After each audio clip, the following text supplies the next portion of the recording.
Assalamualaikum warahmatullahi wabarakatuh. Alhamdulillahilladzi faddala bani Adama bil ilmi wal amal ala jami'il alam. Wassalatu wassalamu ala sayyidina Muhammadin khairil anam wa ala alihi wa ashabihi wa azwajihi wa dhurriyyatihi wa junudihi wa ansarihi yunabi'il ulum wal hikam. Amma ba'd, sahabat pemirsa Masjid Agung Al-Barkah Kota Bekasi yang saya hormati. Alhamdulillah kita berjumpa kembali dalam kajian yang dilaksanakan di Masjid Agung Al-Barkah.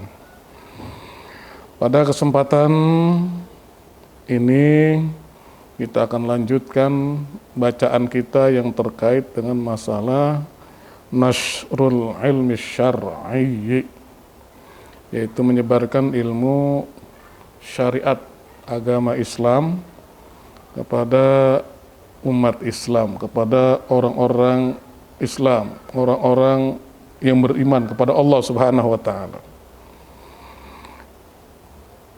Untuk itu mari sama-sama kita baca tsumma anna li'adami talabil ilmi bil ilmi khamsa alamatin.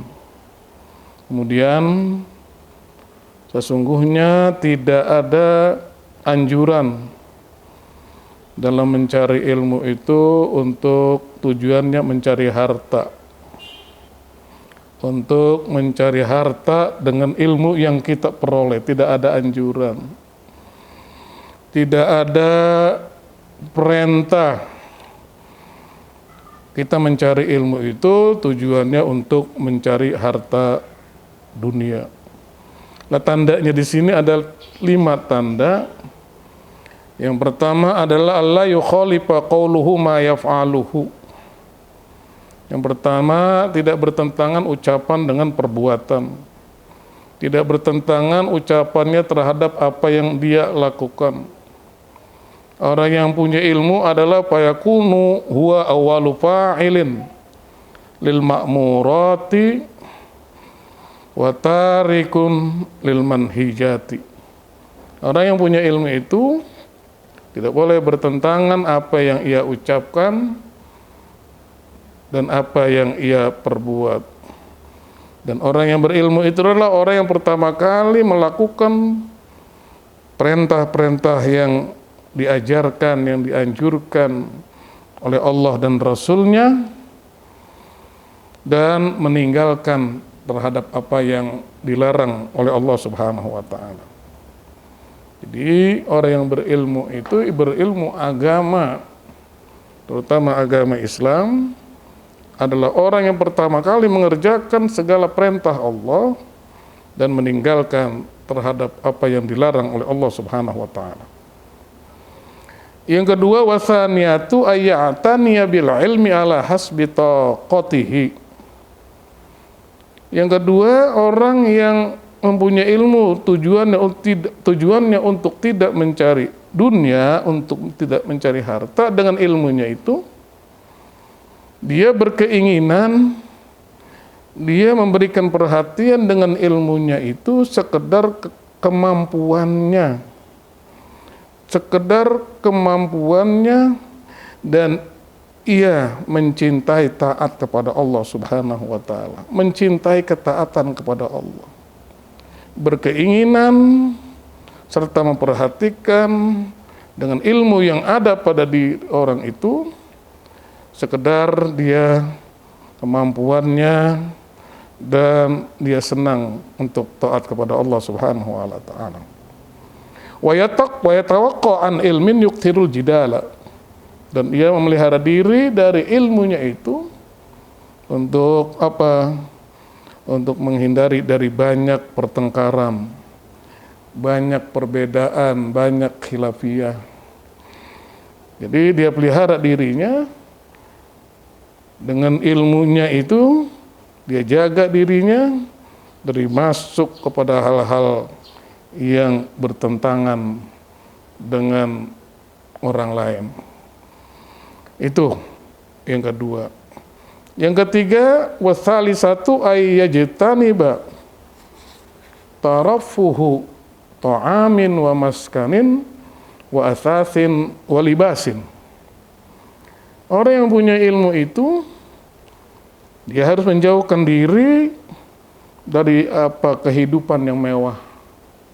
Dari kehidupan yang mewah, tarafuhu ta'amin, dari makanan-makanan yang mewah, dan kehidupan tempat tinggal yang mewah, wa athathin, dan peralatan-peralatan rumah tangga yang mewah, wa libasin, dan pakaian-pakaian yang mewah.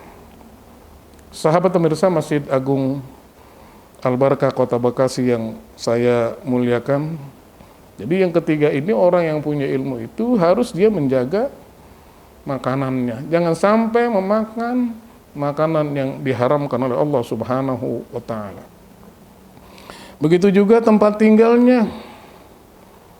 Tempat tinggalnya cukup hanya sederhana yang memberikan naungan kepada dia. Dia terlalu berlebihan tempat tinggalnya. Dan begitu juga wa athatin, perabotan alat rumah tangganya pun demikian, walibasin, dan pakaiannya. Banyak zaman sekarang ini kita lihat orang memakai pakaian dengan pakaian yang kadang-kadang diharamkan oleh Allah Subhanahu wa ta'ala.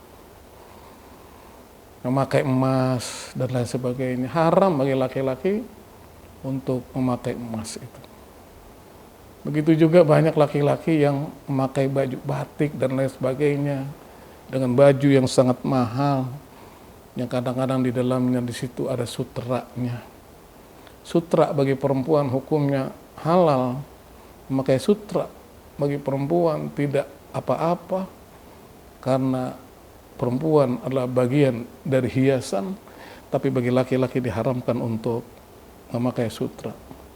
Tetapi kalau kita lihat, banyak sekali di antara kita yang memakai pakaian sutra, padahal dia bukan wanita, padahal dia laki-laki, tetapi tidak menghindari atau tidak menjaga dirinya dari pakaian yang diharamkan oleh Allah Subhanahu wa ta'ala. Yang keempat, orang yang punya ilmu yang tidak mengomersilkan ilmunya untuk mencari harta, yaitu ayyan qabidu an mukhalatatis sultani. Dia tidak menghindari dirinya dari bergaul dengan penguasa. Boleh bergaul kepada penguasa illa lin nushi aw lidab'i mazlamatin. Dia boleh bergaul dengan penguasa kalau tujuannya untuk menasehati penguasa itu, menasehati pemimpinnya itu, agar pemimpinnya lurus dalam menjalankan amanah yang diberikan oleh rakyatnya. Jadi yang keempat ini, ulama-ulama yang tidak terlalu mementingkan kehidupan dunia, ulama-ulama yang menghindari dari harta bermewah-mewah di dunia itu, dia menghindari dirinya bergaul dengan para penguasa, para sultan. Boleh bergaul dengan para sultan illa lin nushi lahu, kecuali untuk menasehatinya, meluruskannya, memberitahunya. Harus berani ulama bergaul dengan penguasa, dan penguasa itu harus dinasehati dengan nasihat yang benar, yang selalu menjalankan syariat agama dengan baik.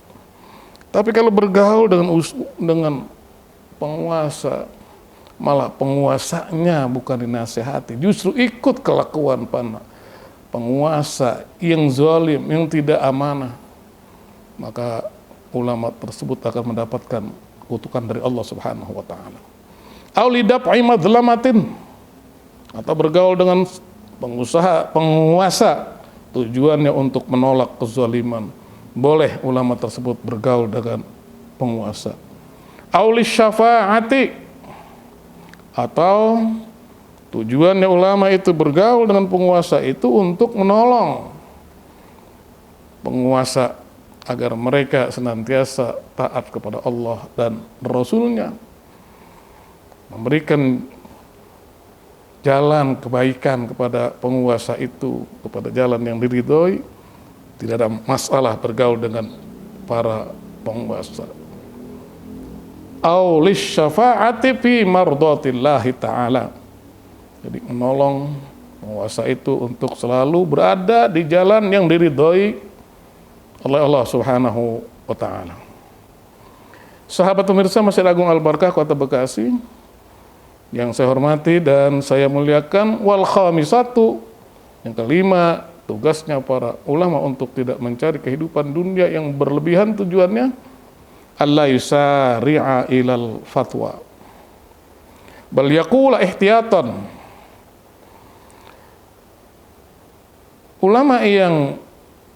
Ulama akhirat boleh kita sebut, ulama yang baik, yang tidak terlalu mementingkan kehidupan dunianya itu tidak boleh cepat-cepat memberikan fatwa terhadap hukum yang ada. Bal yaqula ihtiyatan, bahkan ia harus hati-hati dalam memutuskan satu perkara. Is'al may yakunu ahlan, tanyakan dulu kepada orang yang ahlinya. Jangan sampai ulama tersebut memberikan fatwa tapi fatwanya itu salah, tidak berdasarkan Al-Quran, tidak berdasarkan terhadap hadis Rasulullah Sallallahu Alaihi Wasallam. Jadi bal yaqula ihtiyatan, harus hati-hati. Is'al may yakunu ahlan, tanyakan dulu kepada yang ahlinya lil fatwa, untuk memberikan fatwa atau keputusan agama. Wa ayyam tani anil ijtihad, dan dilarang dirinya itu untuk banyak ijtihad. Idza lam yata'ayyan, apabila tidak ditentukan alaihi padanya.